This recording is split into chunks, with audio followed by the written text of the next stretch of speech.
Y network marketing? ये सवाल ही गलत हो गया हिंदुस्तान में। सवाल एक ही रह गया, Y RCM business?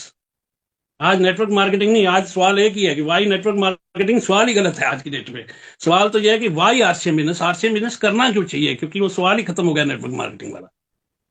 RCM business आपको देता है अपने काम करने के घंटों को चुनने की आजादी।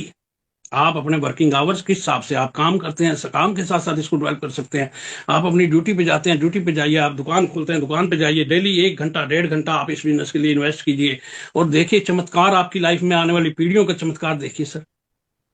इंडिपेंडेंट बिजनेस ओनर है सर आप। यहाँ आपका कोई बॉस नहीं होता। आप इंडिपेंडेंट बिजनेस सर ओनर है। ये बॉस होते हैं दोस्तों इस इंडस्ट्री के अंदर।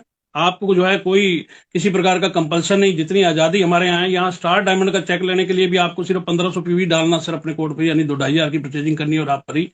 सिस्टम की ताकत देखिए।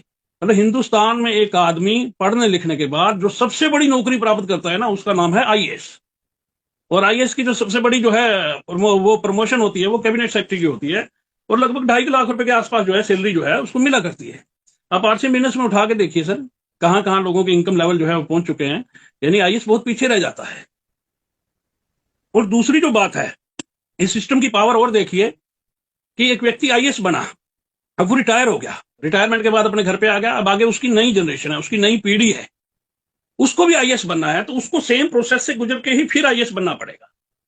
और फिर वो व्यक्ति दूसरी जनरेशन वाला भी रिटायर हुआ, वो फिर रिटायर होकर जीरो पे आया। और फिर जो है उसकी थर्ड जनरेशन है, वो थर्ड जनरेशन को जीरो से स्टार्ट करके सेम प्रोसेस से गुजर के फिर सिविल सर्विसेज अधिकारी, जो भी उस समय के गवर्नमेंट के कानून रहे, उसके अनुसार आईएएस बनना पड़ेगा। लेकिन आप आरसीएम की ताकत देखिए दोस्तों। एक व्यक्ति जिंदगी में नेटवर्क बिल्ड करता है, बिजनेस बिल्ड करता है, एक अच्छी सिचुएशन में पहुंचा देता है अपने सारे सिस्टम को, अपने सारे बिजनेस को बड़े लेवल पे पहुंचा देता है।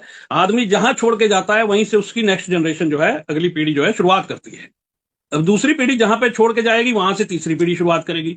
आप देखिए कि 2-3 पीढ़ियां जाते जाते एक आईएएस की नौकरी करने वाले खानदान के अंदर और एक नेटवर्क मार्केटिंग करने वाले व्यक्ति की जो है खानदान के अंदर बहुत बड़ा फर्क पड़ने वाला है।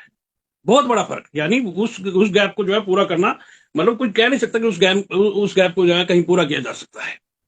तो इस चीज को थोड़ा सा हम लोगों को, सिस्टम की ताकत को समझने की जरूरत है दोस्तों।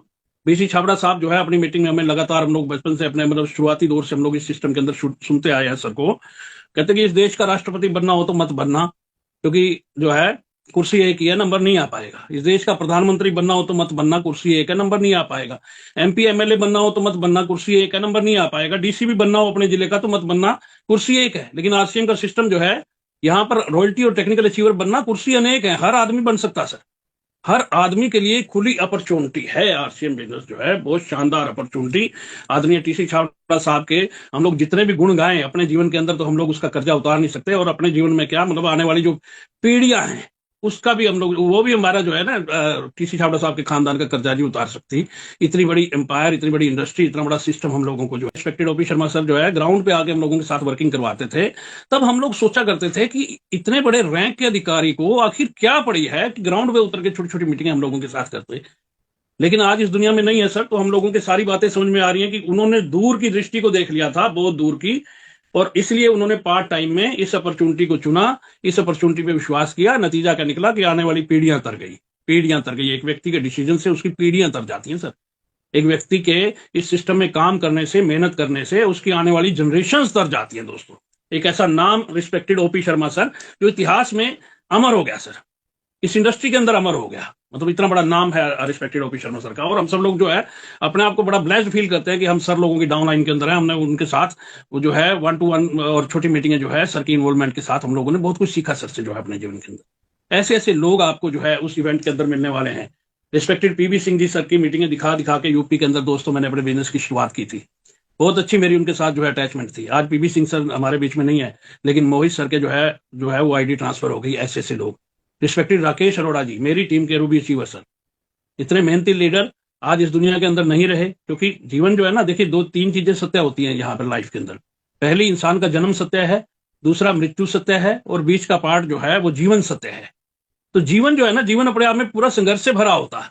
राकेश अरोड़ा जी ने इतना बड़ा संघर्ष किया इस बिजनेस के अंदर। एक छोटे से प्लेटफॉर्म से उठ के उन्होंने अपने आप को जो है बहुत बड़ा बनाया। आज इस दुनिया के अंदर नहीं रहे। परिवार आज आरसीएम की बदौलत अच्छी जीवन जी रहा है सर, क्योंकि कोड एज इट इज जो है संजना अरोड़ा जी के नाम पे जो है वो ट्रांसफर हो गया उनकी वाइफ के नाम पे। तो ये इस अपॉर्चुनिटी को कहाँ मिलेंगे देखने को? कामयाब लोग कहाँ मिलेंगे? सड़कों पे थोड़ी मिलेंगे सर, किसी प्रोग्राम के अंदर मिलेंगे, और उसकी तैयारी आपको करनी चाहिए बहुत जबरदस्त तरीके से। रिस्पेक्टेड सतीश पंडित जी का नाम पूरे हिंदुस्तान में मशहूर, उनकी लेगेसी देखिए। मैडम मिलन पंडित जी जो है वहां पे आपको जो है मिलने वाली है। अभी एक दुर्घटना हुई बहुत, रत्नेश जैन साहब की जो है, बहुत अच्छे मित्रों में से थे हमारे जो है रत्नेश जैन साहब, बहुत अच्छी गाइडेंस मिलती थी बिजनेस के अंदर भी उनकी। आज इस दुनिया के अंदर नहीं रहे, है ना, लेकिन वो कोड एज इट इज उनकी वाइफ के नाम शुभा जैन जी के नाम जो है वो ट्रांसफर हो गया, क्योंकि कंपनी का सिस्टम है, पीढ़ियों तक आपका बिजनेस जाता है। आज सिकवाल साहब ने शुरुआत की इस बिजनेस की, तो तीसरी थर्ड जनरेशन आज हमारे बीच में इस मीटिंग की शुरुआत कर रही है। अब समझने को कुछ बचा नहीं है। आज भी कोई व्यक्ति अगर अपनी आंखें बंद करके बैठे और आरसीएम को ना समझने का नाटक करे, तो उससे बड़ा दुर्भाग्य कोई इस देश के अंदर हो नहीं सकता। बहुत सारी शिकायतें आपकी हो सकती है कि जीवन ने मुझे ये नहीं दिया, वो नहीं दिया, लेकिन जीवन ने आज आपको आरसीएम बिजनेस जैसी अपॉर्चुनिटी दे दी। हम लोग उदाहरण देखते हैं रिस्पेक्टेड अभिषेक छाबड़ा सर का, पूरे हिंदुस्तान में कितना बड़ा नाम है आज अभिषेक जी का। रिस्पेक्टेड बीसी छाबड़ा सर के साथ रहने के बावजूद भी नहीं समझ पाए, लेकिन जब कोरोना का टाइम आया तो उनकी स्टोरी मैंने सुनी ध्यान से, तो कोरोना टाइम में उनको रियलाइज हुआ, और आज हिंदुस्तान के अंदर देखिए कुछ समय के अंदर ही बहुत बड़ा नाम अभिषेक छाबड़ा जी का हो गया। तो ये जो चीजें यहाँ मिल सकती है वो कहीं नहीं मिल सकती। बहुत सारे लीडरों की जो है सेकंड जनरेशन जो है, कल परसों मीटिंग के अंदर सुन रहे थे, रिस्पेक्टेड पूनाराम साहू जी की बेटी प्रेरणा साहू जी जो है मीटिंग को होस्ट कर रही थी, पंकज मिश्रा जी की बेटी, कल्याणी मिश्रा जी की बेटी बहुत अच्छे लेवल पर, कुठारी साहब की बेटी अंजलि कुठारी, पूरा हिंदुस्तान आज उनका नाम जानता है। रिस्पेक्टेड राकेश सर के पुत्र युवराज शर्मा जी इस बिजनेस के अंदर जो है स्टार्टिंग कर चुके, प्रहलाद सर की बेटी निकिता जी, मतलब किसका नाम ले और किसका छोड़े। एक ऐसा मतलब शानदार प्लेटफॉर्म जिसका कोई मुकाबला नहीं है दोस्तों।